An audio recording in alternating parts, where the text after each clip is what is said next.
You see, when we talk about the river Saraswati, we can really talk about it as a river. But when we look at the Vedic texts more specifically, we see in the Rig Veda evidences of our ancients knowing that what the water cycle is. And so basically, when we talk about the river Saraswati traversing the sky and the cosmos, what they are saying is that the waters of the river Saraswati, they evaporate out, and they form the clouds, and they come back again. In that, they form a closed loop, which is also the source of nourishment for every living thing. The one God that we see, and that one God at the center of the universe, but from that emanates Shakti, which then stimulates the whole universe into existence. Hudur Durga part that was first organized in 2003 in Buludin, Purulia, at the heart of Bengal.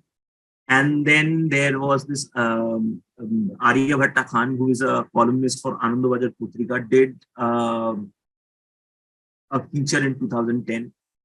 In 2013, Mahishasur Martyrdom Day was organized at this Aryan Dravidian conflict. It must have happened during the Vedas or maybe predating it. So it should have happened ideally during the Vasant.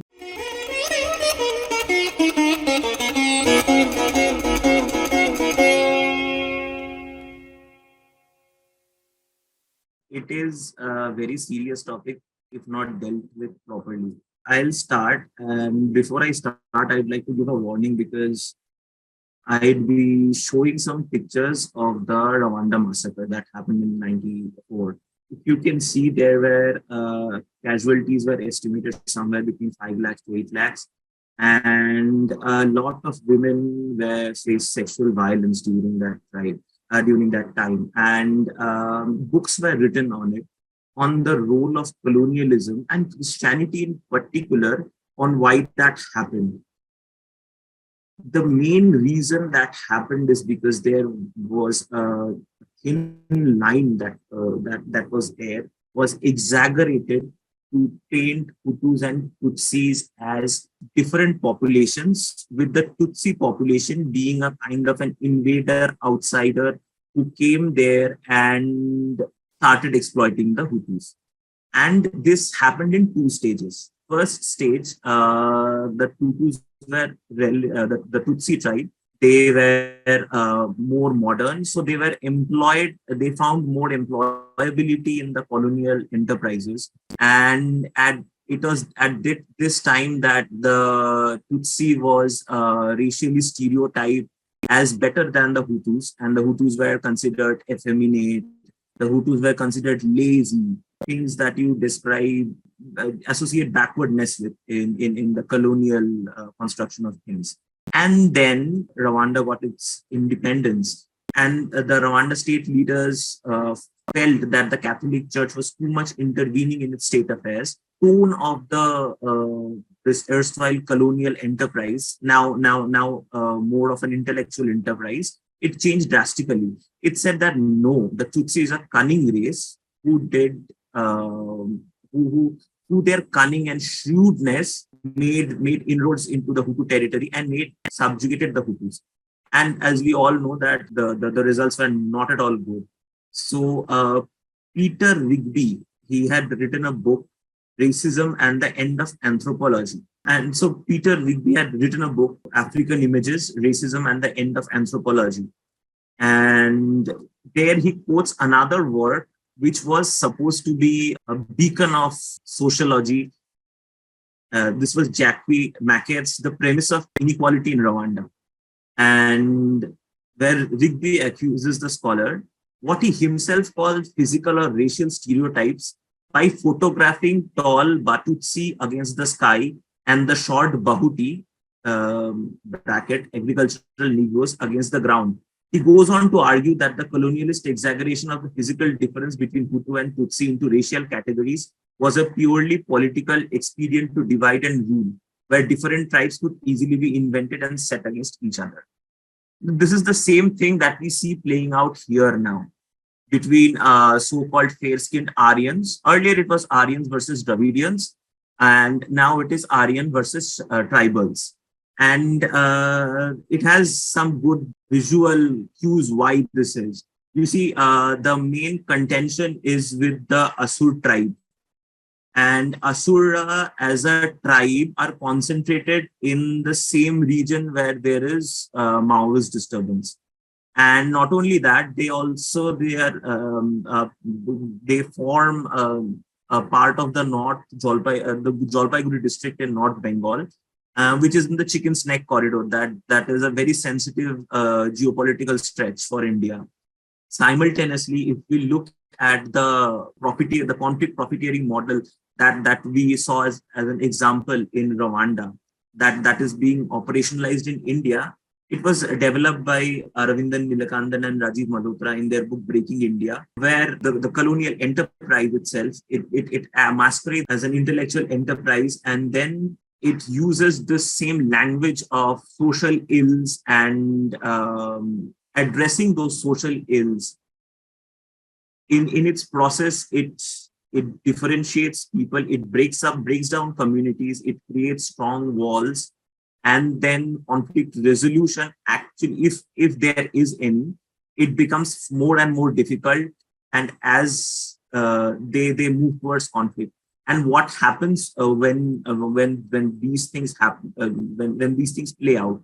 First of all, state sovereignty is eroded, and next of all, there are innocent people die. Now, but how, one might argue that how is this helpful in any way? See, first of all, when there is a destabilization of a state, there are non-state actors that come into being. One of the books that was written was very influential was Marie Caldor's New Wars. And in this New Wars, he said that with the saturation of more and more nuclear powers, what has happened is, albeit between a few states, is that interstate conflict that was so common in the early half of that earlier century, till the Second World War, that has faded away, and instead these conflicts have become more and more interstate, and these states might not be recognized, but the state would have no operational control over the territory that it claims. And these rebel groups that control these kind of areas, for their protection, they seek help from outside alliances.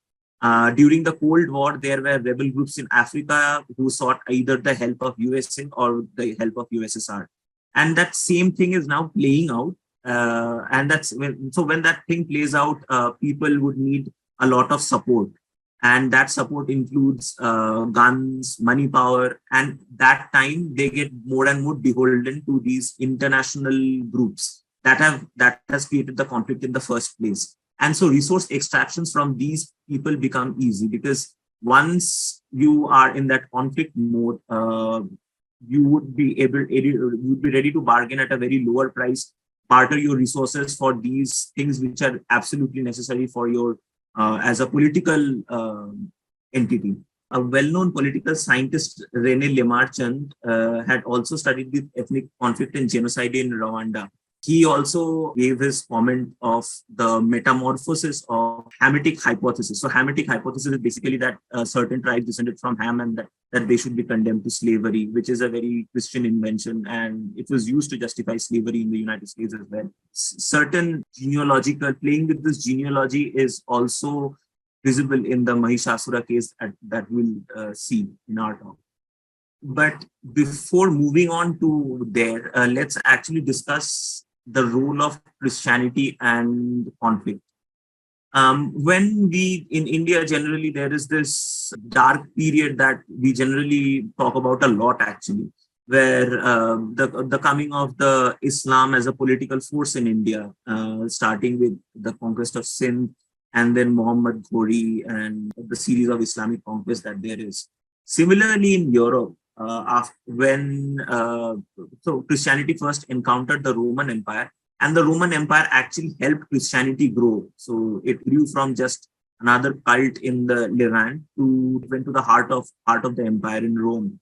And during that same period, when there were these conflicts in India, there was a series of crusades called the Northern Crusades that was organized by the church, undertaken by different political Christian entities, nonetheless, and these were directed towards Northern Europe that lay beyond the influence of the Roman Empire, because the Roman Empire was chiefly driven by trade, and they had the Mediterranean area under their control. And although they had linkages with other tribes in the north, some of them paid military, some of them rendered military labor to the Roman Empire. But their formal conversion to Christianity required political effort. And that effort was long drawn battle in which lots and lots of people who did not accept Christianity were put to death. But one of the few things that strikes out, and it is generally something that we don't talk about, as in when we Hindus generally talk about these things, we see it from an angle of polytheism versus monotheism.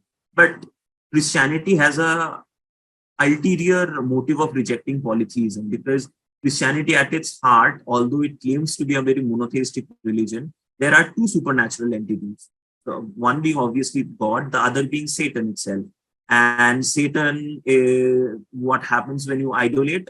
Satan comes out from the idol and then corrupts the religion and corrupts your lifestyle and all that.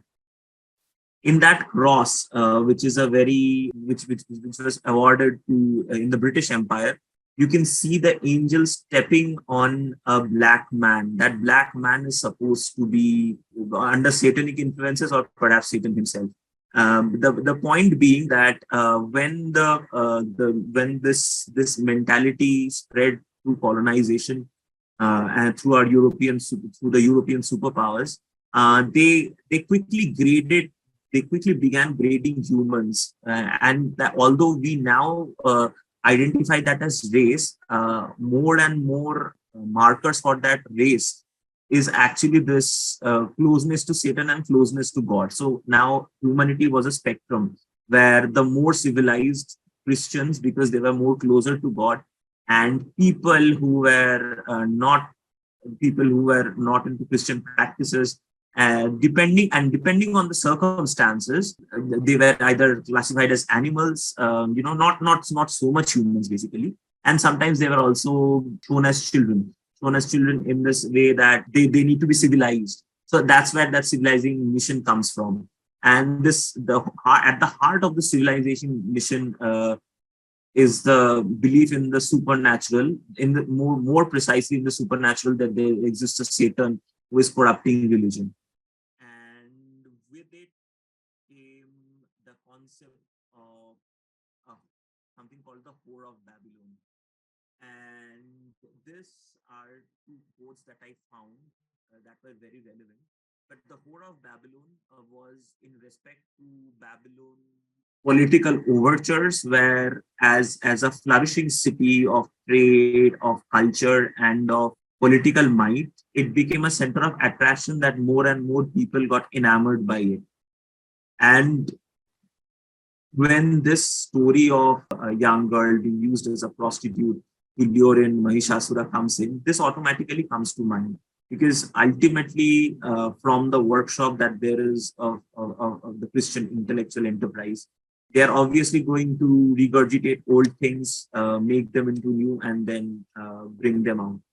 And this stands out as a rest. Obviously, it is with it comes a remarkable change in Christian governmentality, because right now when we see the West, we see it as a melting pot of change, of progress. But if we look at the backbone of this progress, we see that in the past it took its political positions based on the availability of labor. And right now, because labor has been successfully replaced with capital, there is, as an intellectual enterprise itself, it has taken varied stances. So, for example, earlier it was very anti-women. It gives sanctions for defining what the role of women should be, and it was more and more confined to motherhood. Unlike what we had in India, where there were women were also scholars, and women at the village level were excellent administrators as well. Especially in martial castes where men went out for battle, women played a huge amount of role in administering the family. So in the church itself, reproduction was necessary because only men could, men and women both could, but you need to move with the next generation. As in, if there were no babies, then there would be no grown men and no labor in the next generation. So for that continuance of labor, marital values were strongly emphasized, and anything that was deemed unnatural, especially as we see in today's acceptance of queer rights, also divorce. So divorce was looked down upon, and all this was to ensure that family produced enough laborers for the next generation. And in the church also, the church did not like tribes at all, because if you are a settler settling in as a farmer in an open area, you were much more easier to extract from, to actually used as a target for proselytization, and you could be easily converted through the community. But not so much in tribes, because tribes, most of them were hunter gatherers, and they had lived in a large collective, and that was necessary for their survival. And but as a side thing, what happened is their conversion to Christianity was slow. Even if they accept Christianity, they would stick to some of their old customs which the church fathers did not like, as in the church fathers thought that these were antithetical to the biblical traditions. So they basically did not like tribe as a setup. In today's world, the situation has completely changed. Now you would see more and more emphasis on personal rights. And this is because really the West has progressed in the sense that we do no longer need to rely more on labor, and we have capital at our disposal. And one of the offshoots of having capital at our disposal is the fact that we can have PR campaigns, and we have the power of the church has become more and more normative, as has been shown. J. Sai Deepak had written a book called India That Is Bharat, where they talked about the international law as well, and how they imposed a certain Christian norm on states which were obviously not Christian. And that easier conversion through norms means that there was no need of sword. And so now we don't have tribes in that sense, which we had in the medieval era, but there is also a remarkable tolerance towards outgroups, and that outgroups being immigrants, refugees, and also certain minorities in certain states who occupy certain areas. For example, well, nothing comes to my mind right now, but the Asuras as a tribe having a distinct sovereignty over distinct parts of India, it fits well within this model. But why was this Christian model so successful? And this is actually in direct contrast to India, as I'll show later. So I just showed two political setups to actually make this point. The first being France. Now, if you look at the physical conditions of France, you would see that it is surrounded by the mountains on all sides except the north, where it shares a border with the Germany. So that's the North European plain, and which is where France has traditionally been faced its military endeavors. So during the Napoleonic era, they were quite successful over there, but later on they weren't. But this is also where it brings up, it is also a kind of a prison where people are locked, where people can't move out. And that allows Christianity to corner them and then convert them. In that it might not necessarily be violent. And what Christianity does through its association, that what it learned from the Roman Empire was that they supported states, and through states it set up norms. Sometimes to setting up nunneries, setting up the schools where people could read, and they would be given Christian literature to read. And so it not necessarily be violent, but people would be sooner or later be Christians. And you see the fallout of this was during the colonization. If you look at the French Empire, it was a land-based empire. And although they did have ships, and I mean, it was not a continuum, but if you look at their empire and their position in Africa, you'll see that it is more land-based, and typical geography of France allowed it to be a more army-based society. That was in striking contrast to Britain. In Britain, if you look at the geography of Britain, again, it's a kind of a prison in that it's surrounded by the sea, and so it's an isolated piece of land where again this dynamics could play out. But Britain had to invest a lot in its sea, and that phenomenally changed the British Empire in its attitude. It now began what we now identify as liberalism, and I'll shortly explain how. And but remember that its navy rather than its army had a huge role to play in it. As regards to democracy, you see, when you start investing in your navy, obviously you have a finite amount of money that you can either invest in the army or in the navy. Now, Britain being an island, it has to invest in the navy.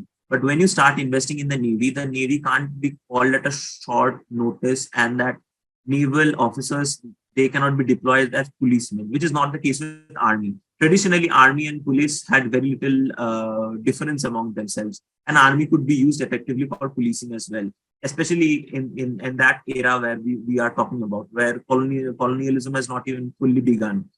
And so what happens is you have to give in to some of those demands that your subjects are asking. And having a parliament makes it easier to actually hear and examine those, and then pass judgments on how that can be done, so that it doesn't affect the working of the state itself.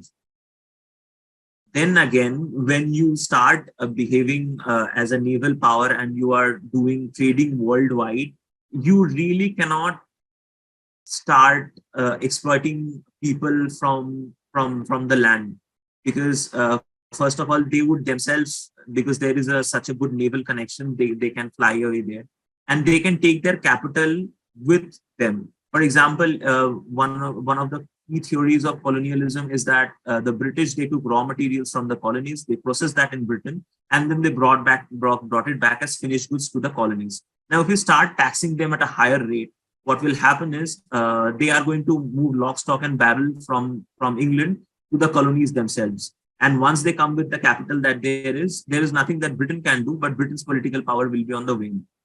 And so, this consensual taxation, and taxation that actually strengthens the navy. And by strengthening the navy, it also strengthens the British merchant ship. They protect it from pirates, and more importantly, from other navies of other powers. And so it kind of creates a positive feedback loop. And then there is this human rights and institutions. See, the birth of liberalism itself was spearheaded by liberal elites. More specifically, in case of Britain, where the founding members of the East India Company, because they needed these concessions to not only make themselves rich, but also to facilitate more and more wealth creation from India. It could be, and wealth creation here also implies exploiting the people of India. And so to make their case, they did a lot of things. And so these they invested. They invested in the universities. The Yale University was founded by Elihu Yale, who had slave connections. But a large amount of these donations being given were to actually spread this as a political message of liberalism itself. And they had their friends in court. And they started newspapers, in that, so that they could propagate their political views. And so we see a chain of institutions that were being built with the core of human rights, and human rights obviously here link itself to democracy and capitalism itself. But here is also a paradox, in the sense that human rights, they are for humans. So our colonized subjects, not humans. And this is where then again that Christian conception of what humans ought to be and the standard of civilization comes in, where colonized are not really that human.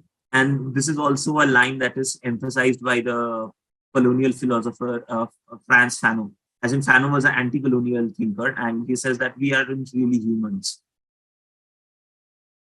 And the paradox, the other paradox that I wanted to bring to your notice is, you see, this gave Britain a lot of power with respect to its commercial interests. So, for example, if you have in a country, if you have in a land-based country, if we have three or four industrial houses, but only one of those industrial houses have a railway network that connects extensively between the different parts of the country. Now, they could ship their goods easily, differentiate between their goods and those of their competitors, and ensure even if their substandard goods get sold across the country, and they can garner heavy profits. The same dynamic is also there in the British Empire. It might not be necessary that the British goods were superior, but it was because that they had an extensive trading network, and they had the power to choose whose goods they would carry and whose goods they wouldn't. They made other people who were not white or who were not Christian follow their norms, and with that we see the formation of a comprador class in all the colonies. It's not only there in India. In all the colonies that there is, there we see people collaborate with the British rule, even if they were in they might be considered outsiders. So that insider outsider thing, it was brutally crushed through this economic incentive. Now, although the liberalism, we see that colonialism and liberalism are intertwined, and we can look at their attitudes to their tribes. First of all, they denied tribal history itself. So this is Paul Sinclair talking. I was the archaeologist stationed at Great Zimbabwe. I was told by the then director of the Museums and Monuments Organization to be extremely careful about talking to the press about the origins of the Great Zimbabwe state. I was told that the museum service was in a difficult situation, that the government was pressurizing them to withhold the correct information. Censorship of guidebooks, museum displays, school textbooks, radio programs, newspapers, and films was a daily occurrence. Once a member of the museum board of trustees threatened me with losing my job if I said publicly that blacks had built Zimbabwe. He said it was okay to say that the yellow people had built it, but I wasn't allowed to mention radiocarbon date. It was the first time since Germany in the 30s that archaeology has to be directly censored. And this attitude also continued in India in other ways. For example, India, one of the famous endeavors was the Criminal Tribes Act, where you could be born a criminal. So you could be 1 day old and you would be sent to jail for things that your fathers committed, supposedly committed. But if you look at the kind of tribes that were enlisted in that, you would see that these were regular people, as in they weren't tribes at all. It could be some gang members, and that gang was classified as a tribe and then put into that list. But why do we have these gangs having these organized criminals? Because you would see that this had to do with a lot with the Thuggy movement. And the Thuggy movement, of course, had a lot to do with the kind of artificial famines that was being created in Bengal and Bihar at that point in time by our colonial masters. Another example that I'd like to bring to your attention is something called the Maxim gun. The Maxim gun was the first machine gun that was invented. I have put out a picture of this, and it was utilized in the colonies because they thought that these weren't humans and they are always fighting amongst themselves. And even if they aren't, they are too senile, as in they are like lambs. So lamb can withstand violence, and that's why you cull them for meat. So similar way, even if they get hurt, nothing much we can do about it, but we can't use it against the Europeans. So it was a deadly blow dealt at barbarism, a triumph gained for humanity and civilization. On the other hand, the notorious Maxim gun and dum-dum bullet of the French colonial bomber developed specifically for colonial use, where technology is considered too horrific to use against Europeans. Obviously, the First World War changed all that, but the First World War, but before the First World War, this was the prevailing attitude of colonialism slash liberalism. When it comes to women, we see the same attitude that plays out. The caste census gave the people who were conducting those surveys a rare occasion, which are taken out of context. Nicholas Dirks calls it as pornography. Basically, each and every caste is different, and since they are endogamous, they have certain features which other castes don't have. And then there was this fetish of measuring each and every body part, but most importantly, their nose, through which they could be classified. And there would be pictures taken of them, which would then be circulated amongst people. And other than that, obviously, the female body was also, especially of the the colonized women, were fetishized. Sarti J. Bartman of Namaka was a very I mean, some brutalities were. She was a woman who had this African back, as in African women have this body shape, and that was essentialized, and she was basically put up in a human zoo for other people to watch. And this happened in Paris, and then it moved on to London. And when it came to India, that same dynamic persisted, as in the English men, especially who served in the army, they would have they would be very sexually promiscuous. And we have some data to show that there were around, for every 1,000 European male, 2018 male had sexually transmitted diseases, notably syphilis, I guess. And for Indians, the number was just 58. Now, you would think that Indians are more restraining, but that would mean a loss of face, because sex again was considered a taboo. Sex was something that Eve seduced Adam into, and sex was something that women seduced men into. So if you're getting seduced so easily, maybe you are not that Christian. And so this whole thing was turned on its head, in the sense that it was said that Indian men had those sexually transmitted diseases, but it just didn't show up. And what we see next is trying to make use of that nonsense, in that they explicitly say that Indian men, they because they have sexual encounters from such a young age, which is why they have this disease, but their immune system is able to suppress it. So you might not know, and he might be having those disease. Now, European male, they are not into those kind of things, which is why they are getting affected at such a so badly. And then there was this Contagious Diseases Act that was passed in 1864, through which prostitutes would be brought into cantonments, and they would be regularly checked up by physicians for sexually transmitted diseases. And through that, women and not the man was identified as the source of the disease, and the women body was subject inspection, and basically the dignity of the colonized women was eroded further in the process. Now, I am using this Christian word a lot. Now, you might think that I am meaning, a Christian versus non-Christian diametrically opposite, a neat division. But I would like to point out that this is not the case. I'm really talking about Christian governmentality here. And in that sense, Christianity is really, it uses the gray scale. And the same scale that I talked about at a colonial scale, where there is a race, which is a continuum of races with white men at the top. You see, that same plays out even amongst races, and even amongst nations, where a good marker is the amount of wealth you have.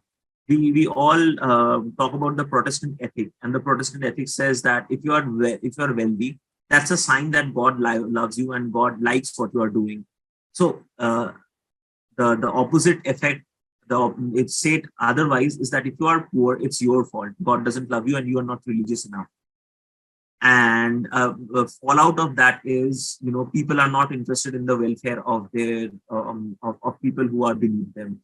And we see that in the UK, the people, these weren't people, by the way, these were minor gangs who were groomed, and they were groomed by Pakistanis. But you let them be because you did not consider it worthwhile to protect them. As in, the price that had to be paid for the prosecution of these serious crimes was simply not worth it, because it was like uh, these people are themselves anyway not very good in the Christian scale itself. So why bother? And the thing that if you don't prosecute, there will be more assimilation, and really the stress on this assimilation of Muslim immigrants has a lot to do with skill power in Britain itself, because Britain's fertility rate is falling, and they need more and more immigrants to take up those jobs. And so basically, you spare them. So that is the attitude, and that attitude also plays out in Sweden, where there is a lot um, of talking down to people, of accepting refugees for who they are, and forcefully assimilating with them, which basically means giving into their norms. And there have been a lot of sexual crimes reported. Apparently, I think 58% of the rapes and attempted rape charges that were filed in Sweden were from immigrants. But this attitude, it also is a form of Christian governmentality. Now, I have been talking about the West for a long time. The non-West, and this is also true for India, because India should behave like a non-West, but it doesn't. It still has that colonial legacy to cater to. And there are these two good books. One is entirely devoted to the Chinese Communist Party and how it sees itself as an alternate to the Western system, the West as a political system. And but before that, I would also like to point out Japan as a civilizational resistance case. Although, after the Second World War itself, there was this talk of International Declaration of Human Rights. Japan ratified that only in 1978, because its chief concern was that it would be used to erode sovereignty. And even though it did, there is this, I think this report is from 2002 or 2003. Japan still has no law that prohibits racial, ethnic, or religious discrimination, or discrimination based on sexual orientation and gender identity. Because if you look at the civilizational setup of Japan, which is somewhat very similar to India, where it's more duty based society. So these things are then not considered very exclusive, and it is used more in a normative framework rather than as a law. As in, when you put it as a law, it becomes written in the law.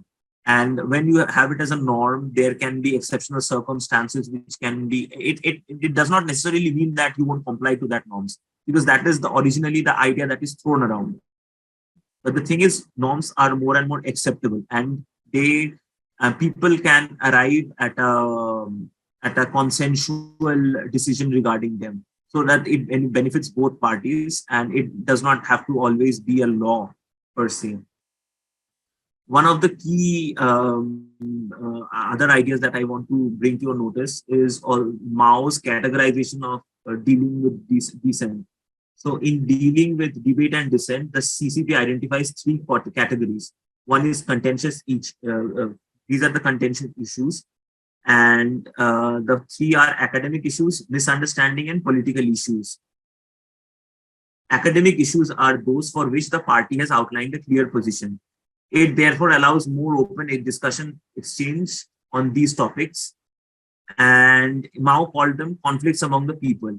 Misunderstandings, second category, are issues on which the CCP has a clear stand on what is correct, but for which it assumes no malicious or premeditated intent on the part of the person or the group who voices a position diverging from it. And in these cases, the CCP as an organization tries to convince them by patiently explaining the current position.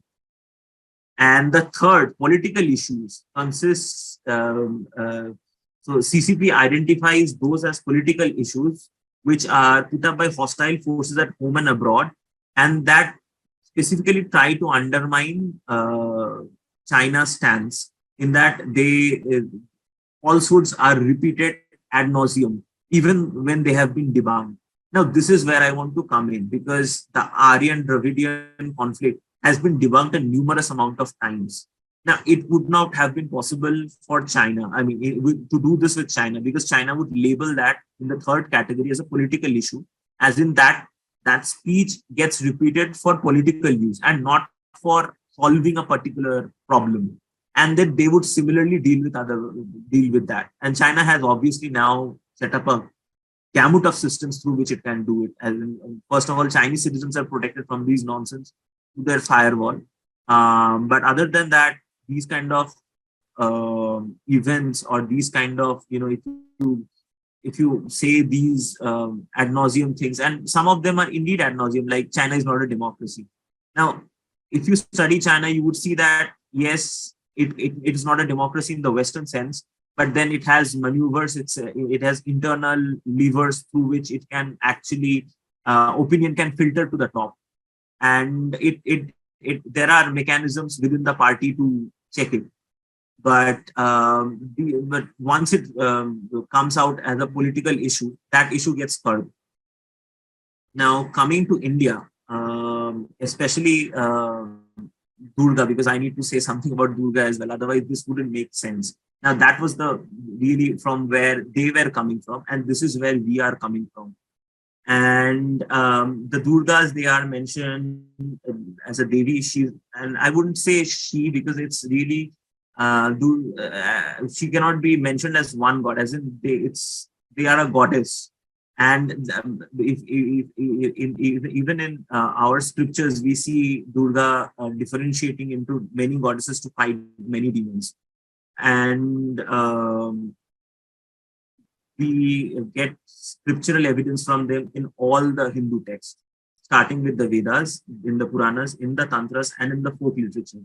Now, in the site, I have quoted a Rig Veda Stuti, a shlok, which is dedicated to Devi Saraswati. And if you look at it, the main characteristics that we associate Devi Durga with are all there. So that this shlok that is turned red, that is colored red, it talks about the Devi Saraswati destroying Vritra, as in slaying Vritra. Vritra is the demon god here, demon here. And he's also compared the river Saraswati is also compared with as having traversing the sky, the cosmos, along with the sun. And the Devi is also considered a protector, and she is also given the epithet of creator of wealth. And there is this nice book by Catherine Ludwig where he says that how Saraswati transforms from a goddess of knowledge to a god defender of dharma. Now, I'll briefly explain what is going on.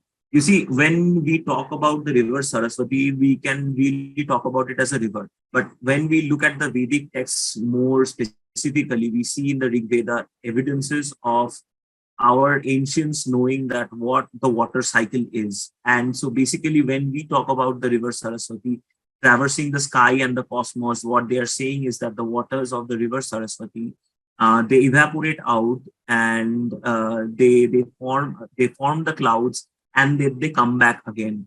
In that, they form a closed loop, which is also the source of nourishment for every living thing, because the water, when it becomes the rains, is used in agriculture, and also for cow rearing, which was very important at that time. And therefore they do not identify Saraswati with merely the river, but also the energy pool that is pushing the river downwards, but that is also lifting the water molecules per se into the sky and then making them rain again, which in one word we can call Shakti. and they are, or what they are also implying is that this is the same Shakti that is moving the planets, that is moving the sun itself, and that stream of, as in these heavenly particles in their trajectory are driven by that same push that a water molecule gets when it is inside the river. And in that sense, river Saraswati is not really a river, and it is being identified with a cosmic force that is that is pushing the universe in all possible ways. And regarding the slaying of the demon itself, you see, well, there are two explanations. The first is what we get in the Rig Veda itself, is that these rains, when they come down, they make the earth fertile, and then there are crops. Now, when there, it has political implications. So basically, in political setups, what happens is, this is the main time where peasants can revolt. So peasants have the grains on their side, and they can revolt against political authority. So bad bad rulers, they can be evicted at this point in time, especially after the monsoon. And if you look at the Navratri, especially the Sharad Navratri, it is more aligned with the harvest. As in, this is the time when the goddess is worshipped in full might. As in, the goddess has come home as grains, and then that grains can be used for military purposes, even against your own king. And the other explanation being that because she prefers wisdom, she destroys enemies, and she destroys enemies in the sense that she destroys the enemies within. So obstacles to enlightenment are the demons. So there is so Buddha says that, these Maya, what beholds us to the material universe, these are the demons themselves.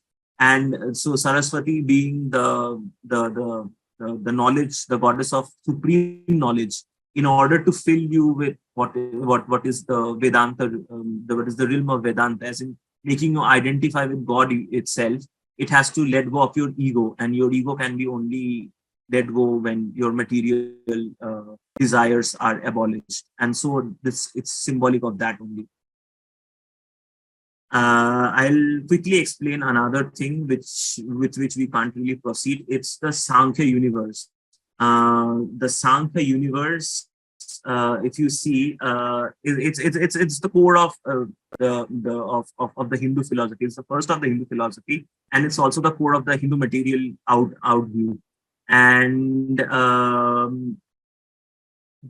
there itself, so basically it talks about non-linear dynamics, where if you, one thing, when it is multiplied a lot amount of times, we get a huge amount of different results. Now, the same cycle that I talked about earlier of rainfall, it's a natural cycle. And if you are into weather predicting and weather modeling, you'd see that these nonlinear dynamic models get used all the time. And this is where basically Shakti as a force multiplier comes in. As in, you do a sankalpa, and the goddess with all her might is going to, if it is done with a good intent, it is going to blossom into something beautiful. And this is the same creation myth that says that when Brahmaji did this sankalp of starting the universe, he took some water in his hand and poured it. So that water is the cosmic water, which basically acted as a force multiplier, and then his sankalp of having the universe manifested. And similarly, it is then related with Brahmo itself.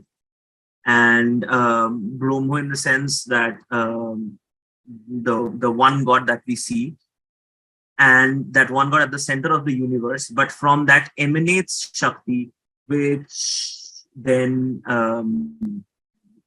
stimulates the whole universe into existence. And this is where also the water cycle that I talked about comes, the conception of the wheel of dharma. And it has political implications as well, because people who utilize this can make their political setup more and more successful. And I'll just like to mention here the political setup of the pre-colonial India, where we followed a mandala system, and as in those 16 Mahajanapatas that we have and the empires that grew after that, all had a core and we had a periphery. So as the influence of the king grew, as his rule and his commitment towards dharma bore fruit, he took expeditions and his power increased. So either your power increased, or if you are not adhering to dharma, your power decreased. And so that worshipping goddess in a political sense had ramifications. Basically, that's how the mandala system functioned: waning of one power and the waxing of another power. Now, coming to Hudur Durga part, that was first organized in 2003 in Buludin, Purulia, at the heart of Bengal. And then there was this Arya Bhatta Khan, who is a columnist for Anandabazar Putrika, did a feature in 2010. In 2013, Mahishasur Martyrdom Day was organized at the SS1, I think SS1 auditorium. I'm forgetting the abbreviation of that. Hindu myth and Bahujan culture, basically Hindus oppressing Bahujans, these myths were floated around. Typical JNU stuff. And but the issue was more highlighted in 2016 when Smriti Irani erupted in anger over the issue, and then he spoke into the parliament. As in, at that point in time, it was it was there, but then it brought the issue into a forefront. These now in 2019, there was another. It was organized in Kolkata itself by something called Prokriti Sevashram Sangho, which did a Hudur Durga festival in Goria. Goria is an island there. There is an island in Goria, and where this was organized. And this is at the heart of Kolkata. And these Hudur Durga events, they are not held in isolation. So they are held, say, 200 meters or 100 meters of a Durga Puja pandal, to associate with that culture. And then there are races where there are, biscuit eating. Biscuit is hung with a thread, and then there are races where people would go and eat them. And unsuspecting people are in that way caught in a trap. And people are actually forced. Some Adivasi children are actually forced. I mean, those who understand the implications of them, they are sometimes actually forced to do that. And other than that, there are also these legal things for women. And so basically, trying everything to make it into a social event and attaching them at the right time with the festival of Durga Puja. But it has serious implications for us Hindus. You see, we live in a very weak state that cannot really punish people for their crimes, and we have been subject to repeated genocides. This is a picture of the 1971 genocide that there is. But you see, if you look at the story of Hudur Durga, is that Durga was offered to Mahishasura as a piece, as a trophy, and they killed her. But the implication here being now that these women were not picked up by so-called miscreants. These women they were offered to them. And then, just like Mahishasura could not find out that that she was an assassin, these people raped and assassinated her because she's an enemy. I mean, they found out late. But you see how violence against Hindu women gets justified in the process. In that, first of all, that she was sent by her people.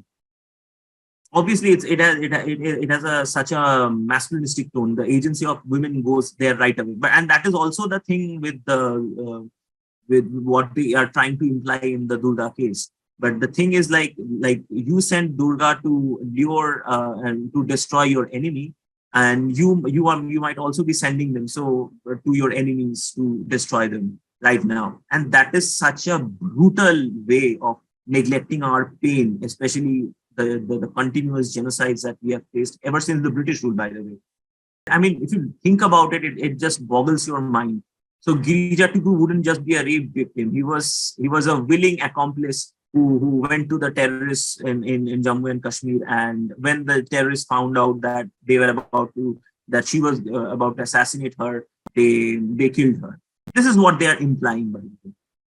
And then comes implication for tribals. You think that this would be beneficial for the tribals. If you would scratch deep, you'd understand that it is also demeaning to the tribals itself. Because those same texts that say that Durga killed Mahishasura, they also say that she killed a lot of other people, a lot of other demons who were basically generals or working in the army. So even before killing Mahishasura, the Madhu and Kaitava are killed by Vishnu, but at the behest of the goddess, and that the goddess wakes up as a yoga nidra, wakes up Lord Vishnu, and so that Vishnu can take care of the universe. Mahishasura, in the Bhashya of Adi Shankara, is represents Rajas, and his two generals Durdhara and Durmukha, desire and anger. And then there is Shumba, Nishumba, Chanda, Munda, Dhumra, Lochana, Raktabija, who are also generals in the Asura army, and they are also getting killed. But if you look back at a moment and say that if Mahishasura gets killed this way, so maybe what they are implying is all these asuras have also been seduced and killed. And that brings us to the colonial depiction of the Negro as always willing to having sex. There was this nice movie, The Kill a Mockingbird, where black men was innocently framed for a rape charge. And that I mean, those kind of stereotypes rule very widely in the US, but they are importing that stereotype here and saying that tribal men are easily lured by the promise of sex. And that is obviously demeaning for tribals as well, because at the end of the day, tribals are also Hindus. And we have to understand that they are creating a division par excellence. And in that sense, it's not really us versus tribals, but us as in us Hindus who actually understand what's going on, as well as our tribal brothers and sisters, and then, putting a united face forward. Now comes the fact checks. The fact checks, there are really five, and it can be broadly categorized into these five things. First is the classical Hindu sources, and then there is Hinduism as we practice it as a folk amongst our folks, and the indigenous practices of the Asura tribe themselves. Then the ethnographic records that have been that has come into existence thanks to the colonial historiography that we have implemented ourselves, and Marxism and subaltern studies as well. Now, when it comes to the genealogy, we see that Mahishasura was not at all a tribal king. It is recorded in Devi Bhagavatam, in the Brahma Vaivarta Purana and the Kalika Purana.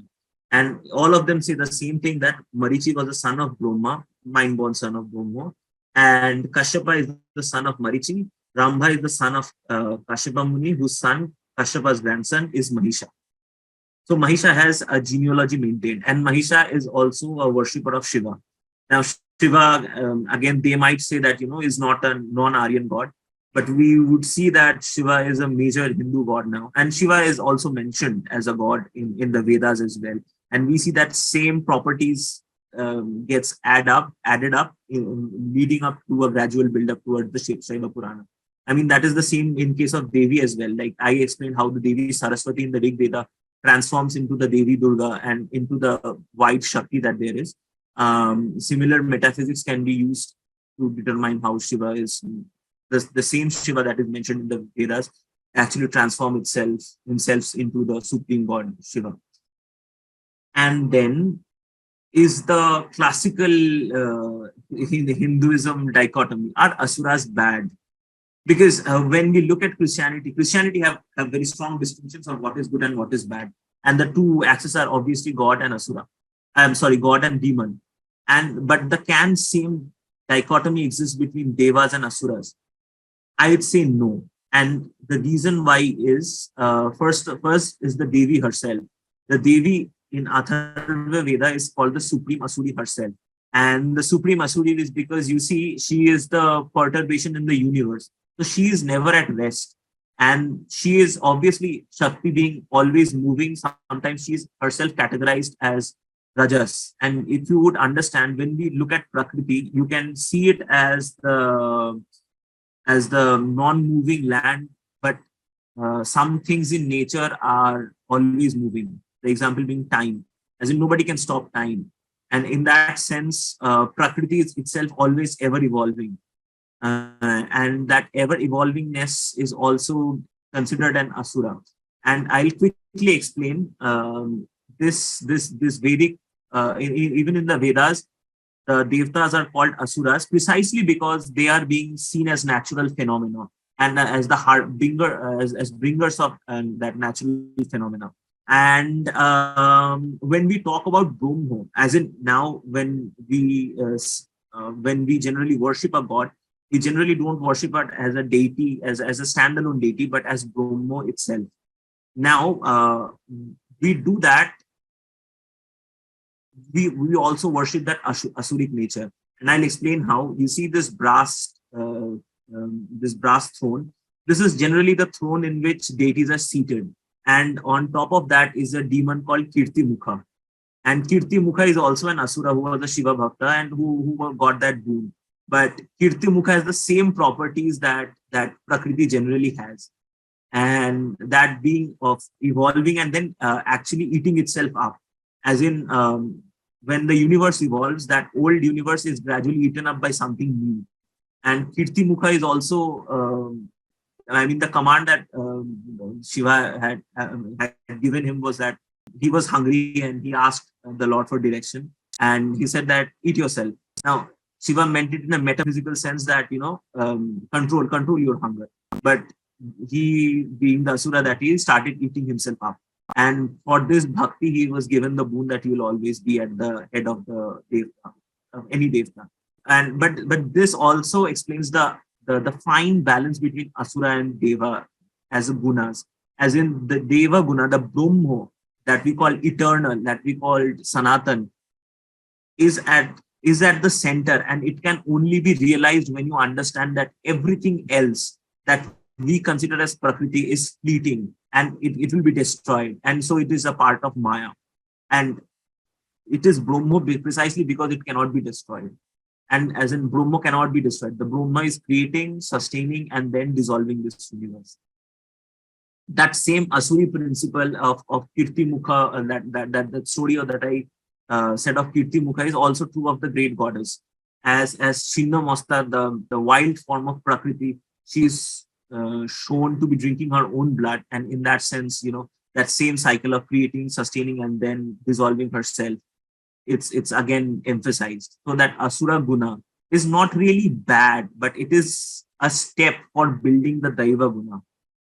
Oh, and by the way, this also reminds me in the Kenu Upanishada, just like the Devi hunts down Mahishasura, the Devi also destroys the gods because they did not identify themselves as Brahma. And so they were trying to use their individual powers, but not their powers in unison as Brahma.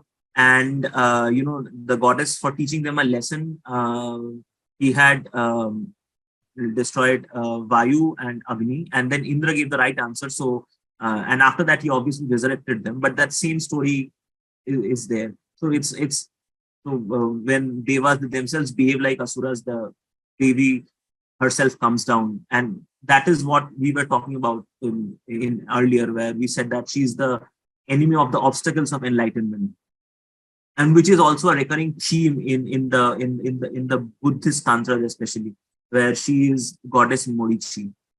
The other problem with classical Hinduism is the dating of the event. See, in classical Hinduism, we as Bengalis, when we do Sharada Navratri, Durga Puja, what we believe is that we are following Prabhu Ram.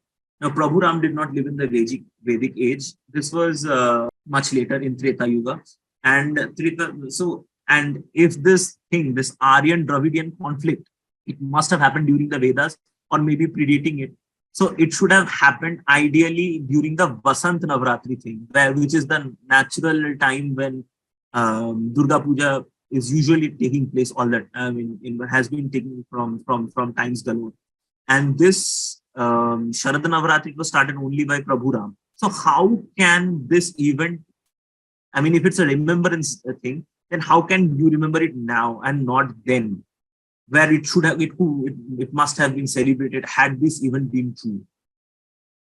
So these are two folk depictions in Bengal how Devi worship came into being. In that Mahiravan was a brother of Ravana who had kidnapped Rama and Lakshmana, and then Hanuman rescues them. And she also brings the goddess from Patal Loka to the earth for worshipping. in certain Tantra texts like Kalika Purana and Mahakala Samhita, this same theme that I talked about earlier, which was in Kinu Upanishada, where the Devtas momentarily forget that they are one and they are Brahmo, but switch on their ego mode and are taught a lesson, is also seen in case of Mahishasura as well. In these texts, it is said that Mahishasura is killed thrice, and in each kalpa, in one of the kalpa, the Lord starts upasana of Mahadevi, which lasts 12,000 years, of the gods until the goddess appears before him and asks him for boon. He says that I want to be. I really understand what is going on, and I want to give up all of these. But all I want is to receive the. First, he says that I want to receive the offerings of the yagya, and to which Durga denies that there is a fine balance between the devtas, and this cannot be permitted. And then she asks that, okay, I'll be at your feet, and so when anybody, so when you get puja, I'll also be worshipped, and people will also remember me as your bhakta, because you understand that he has done the tapasya of the Devi. And this was the request that was granted, and after that, Durga Vigrahas must have Mahishasura with them. So it's not like, Aryans showing their superiority. There are shastric injunctions that specifically call for this to depict the Devi in that certain way. Even in folk Hinduism, when we come down, the asuras are not really a bad per se. Some examples are obviously Prahlad and Tulsi being Vishnu Bhaktas, and they are widely revered. Mysore is a city which is named after Mahishasura, who was killed by the reigning deity Chamundeshwari. And Gayasur was also, Gayasur is also mentioned in this Shastric text as performing penance of Vishnu, and that is why Gaya becomes a very sacred place. Now, one of the key reasons that I brought up this slide was the myth of Jaya and Vijaya, where they are offered either spend seven lives in earth as good human beings, or 3 challenging God at every step. Now, the thing is, if you challenge God at every step, you actually attain enlightenment faster, because you work against the system, you realize how God functions, and then you realize the godliness of God. And that is there in the Hindu text. But this is actually very, very opposite to the Christian conception of God, where if you go against God that one time, you are burning in hell for eternity. And so basically, really, it's at the heart of our culture is God, but at the heart of their culture is this fear of carrots and sticks of punishment and awards. And Devi worship is itself a tribal phenomena, as many people have noted. Elena Restelli, an Italian scholar, says that the indigenous cult of this goddess, to whom sacrifices were supposedly dedicated, was originally to be found predominantly at a popular level. She did her work on the early Kushana depictions of Durga that was excavated around Mathura. And Madam Sandhya Jain has also done some exemplary work. This is her iconic book. And he says that low caste pariah members of the same old tribes are more into goddess worship, and they are more they know how to attract the attention of the gods rather than the Brahmin priests themselves. And she actually lists down goddesses and the relationship with the tribes. And I have just quoted the main tribes of Eastern and Central India, basically that same Asura belt that we keep talking about. Onao, it's Shornaburi. For the Munda tribe, it's Yahirera, Desauli, Jhakraburi. Even in the Santhal myths, just like we have a myth of Shiva and Shakti starting the universe, they have a myth of somebody called Pilchu, basically that same manifestation, the name is different. Pilchu Haram and Pilchu Buri, who started the universe. The Bhuyas of Shambhu worship Thakurani Ma, who is a bloodthirsty goddess. And the Lohasur Devi, the goddess of smelting surface, is also the goddess of Agaris. who are into iron smelting. Now, Asuras generally they are associated with iron smelting, so this Lohasur Devi will be basically a part of their pantheon itself. These are some popular tribal royal family deities in that same belt. Danteshwari Mata is there in Chhattisgarh, and she's widely revered. Same with the Kuch Bihar Rajbari and also in the Bishnupur Rajbari. Now, these two Rajbaris also, although they are kings, they have tribal origins, and their modes of worships are more tribal oriented. And I mean, there are Brahmins, but I would say that these are not, the rituals associated are not strictly what we call Brahminical. And this itself, this Brahminical and tribal are also colonial constructs, really, because you can worship Devi in which way your guru has told you. Another indigenous practice that is pinned down as a mark of of the dukkha and of the shock of losing their famous king Mahishasura is that this Asura women, they dress up as women for remembering this terrible incident. But if you were to look around, men dressing up as women on Navratri is fairly common. This is a photo of Navratri in some place in Ahmedabad, where it's a tradition and they follow it to please their goddess. And so this isn't really a Santhal phenomenon per se. Simultaneously, the older generation in those tribes, especially Santhals. Now, I'm going to give a clarification. Although when we say Asuras is definitely a tribe, and it is said that Asuras have marital relationship with other tribes, which is actually fairly common.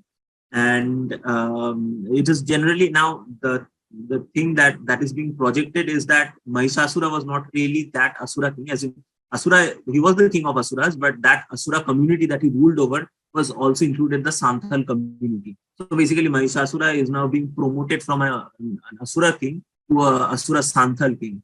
And there again, the Santhals being distinct, having their distinct practices and their distinct modes of worship towards the Devi, as we had shown earlier in Sandhya Jain's work, they are facing backlash.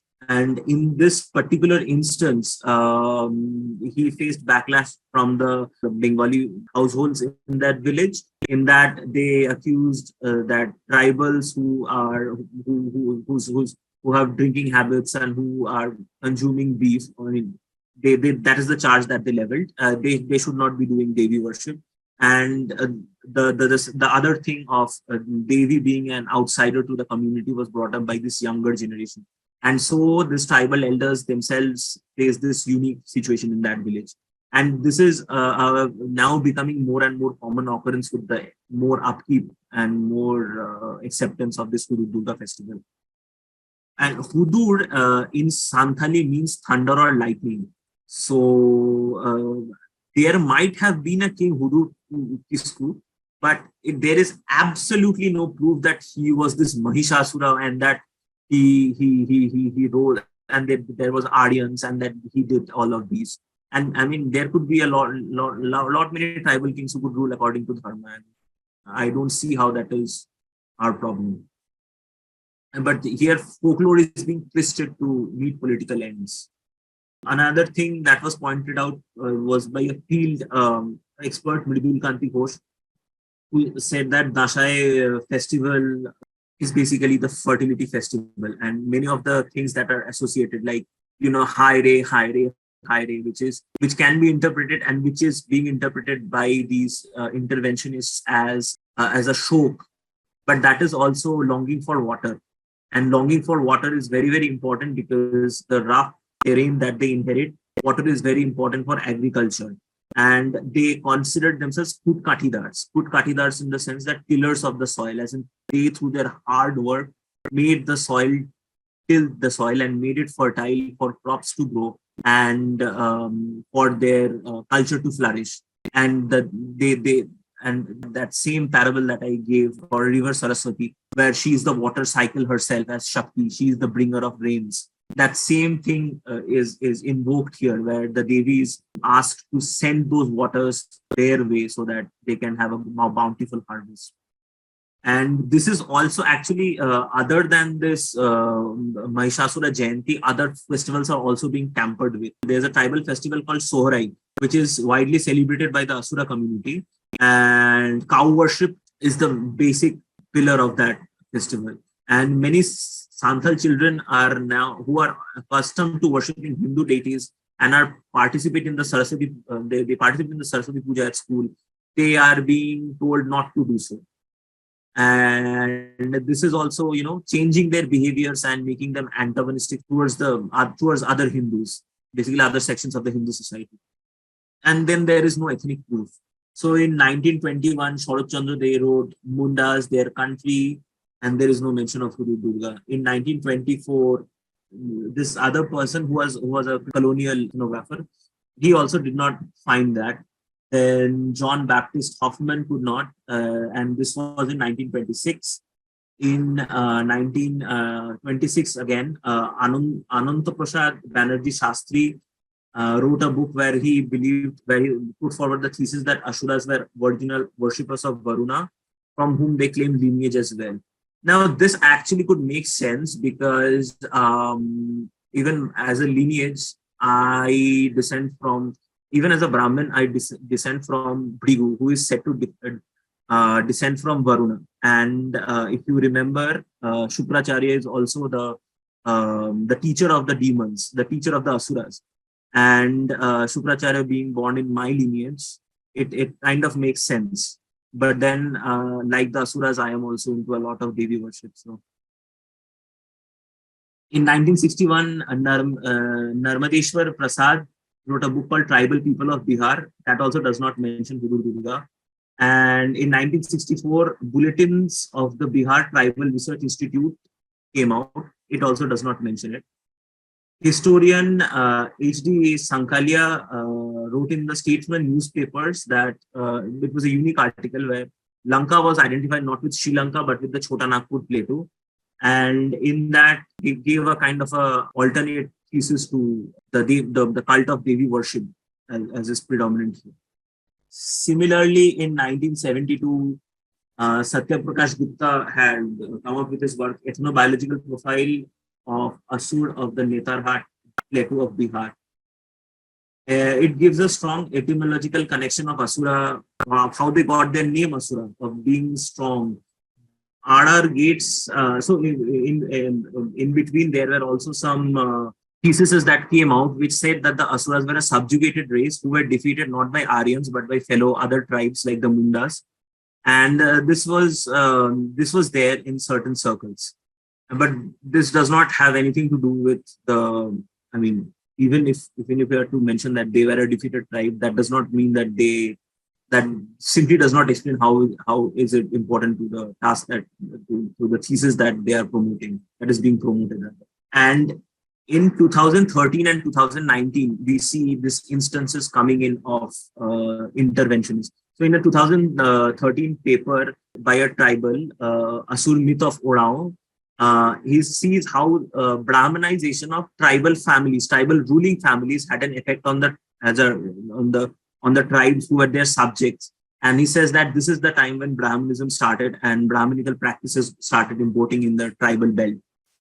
And in 2019, another work came out of Ananta Das, which studied this conflict that is ongoing, where within the tribe itself, where elders who are doing Gudiya Gulhali Puja as Lakshmi Puja, Gram Puja, where the Gram Devi is worshipped, which is basically a form of Devi Durga, Sarna Puja, which is pre-ceremony, Gai Puja. These are important festivals which are now being sidelined for this manufactured festival of Mahishasura Jayanti.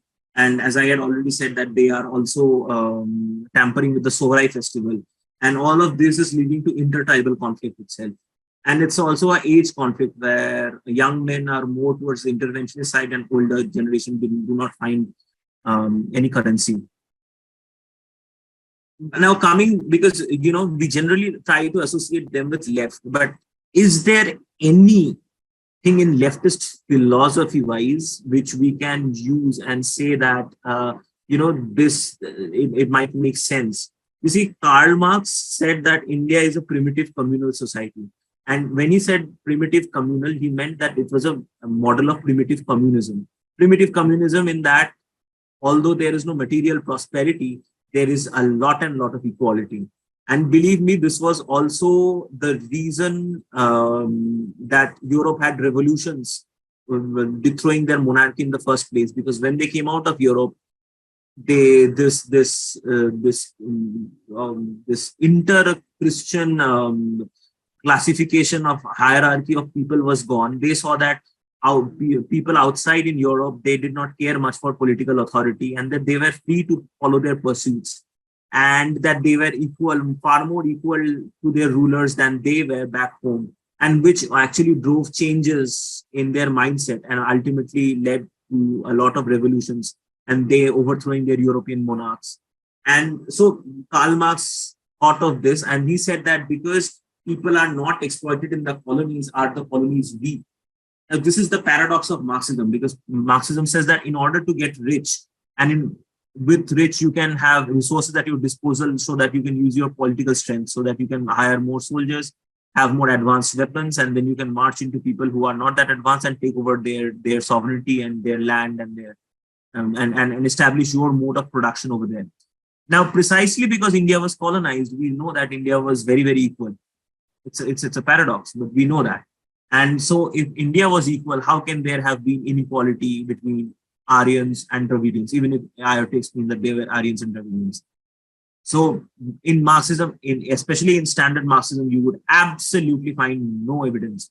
And Marxism says that India was basically a far more equal society. Yet we need some interventions in that sense. We need to extract labor out from certain people so that that labor can be then translated into capital, and then that capital can be used for resource growth and growth of the economy. Because that is the only way, in a Marxist, traditional Marxist sense, only through exploitation of labor can capital be built, and it cannot be built in any other way.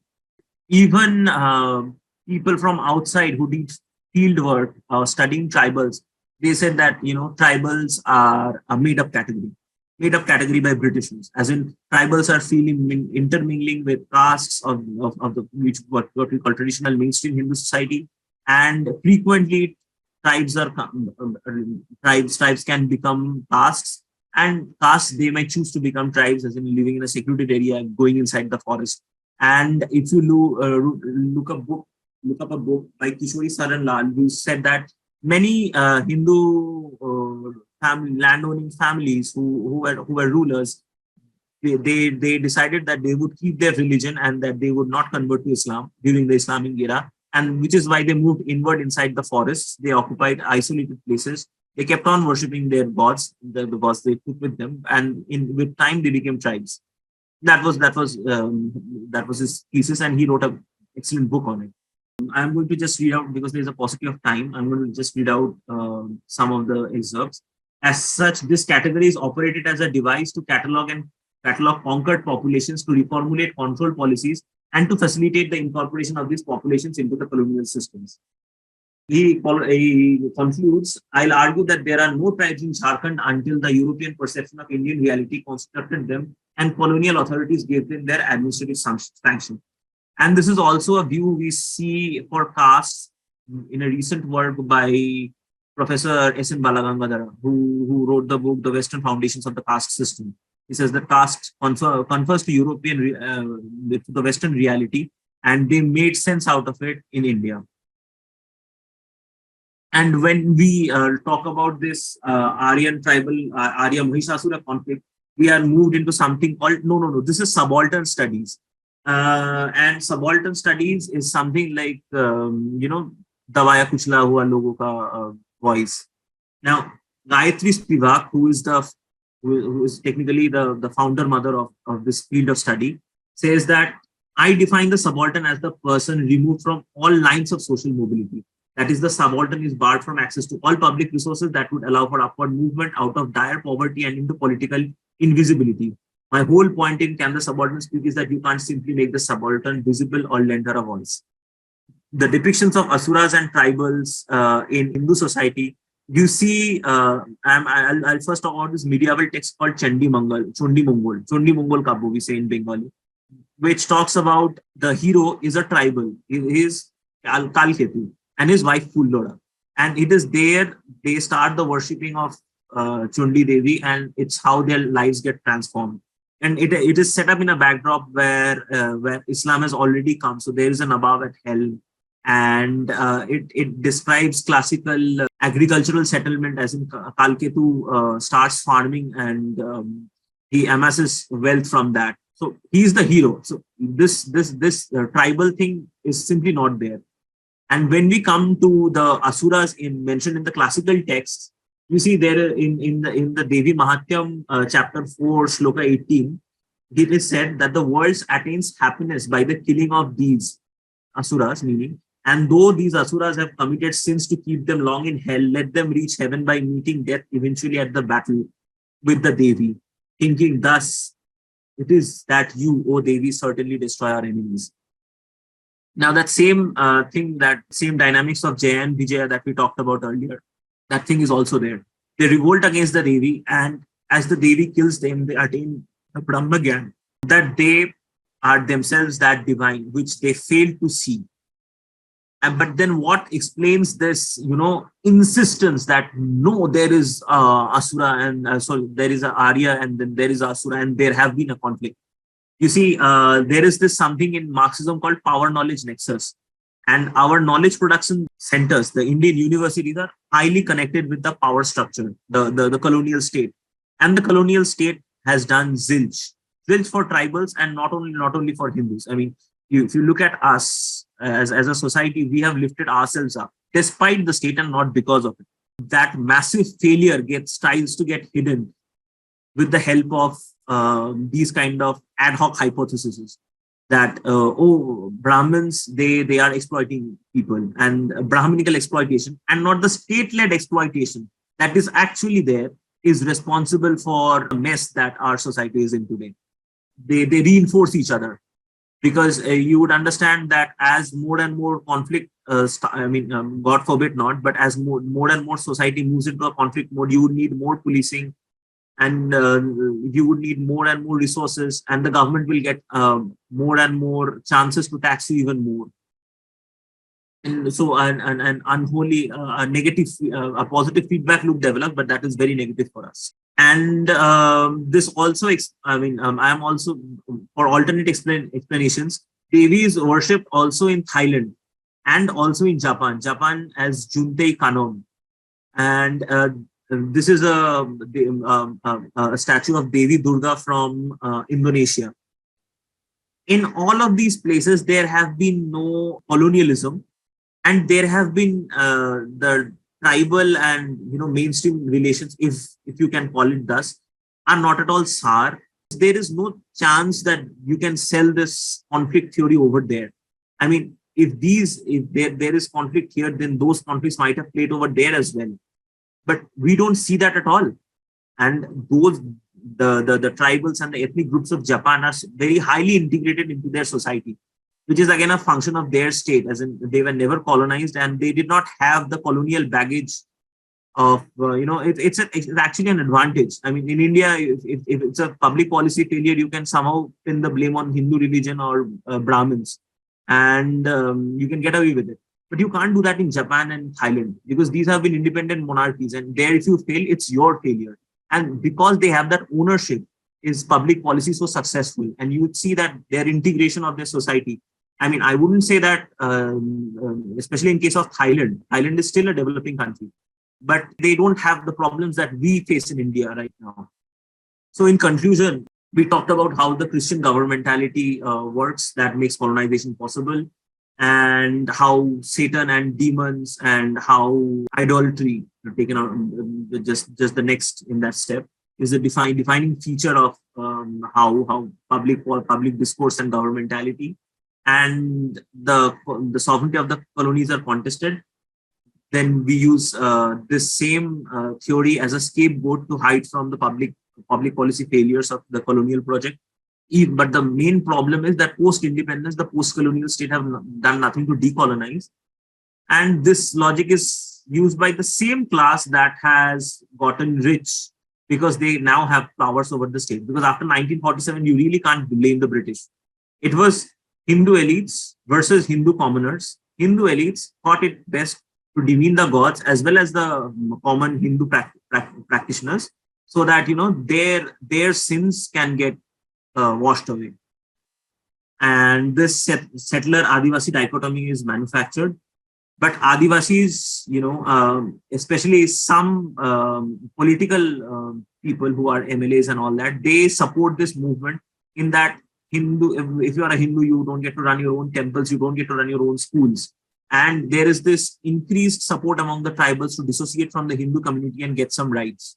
Because Hindu unity is not at all a very good political opportunity. Hindus don't get any rights at all. And this is the same thing that plays out in Karnataka, where Lingayats say that, oh, we are not really Hindus. In West Bengal also, Ramakrishna Mission moved a motion some years back where they wanted to categorize themselves as a minority religion. And so Jains were given minority religion status. I mean, this is how the great Hindu society that once was is being broken bits and pieces, because you realize group rights but not individual rights. And well, this is it. So basically, this is the whole thing that is. I have exceeded my time long, and thank you for being such a nice audience. Thank So I'd you. like to just acknowledge some persons. So Biman is a very good friend who helped me, and the main substance of the talk. So I had actually written an article on this in Swarajya, and that most of the things that I mentioned over there was actually the research of Rituparna Bosu, and he did it in Bengali. I would like to also acknowledge Umbikananda Maharaj, who had actually taught me Sri Chondi, which is the Devi Mahatmya.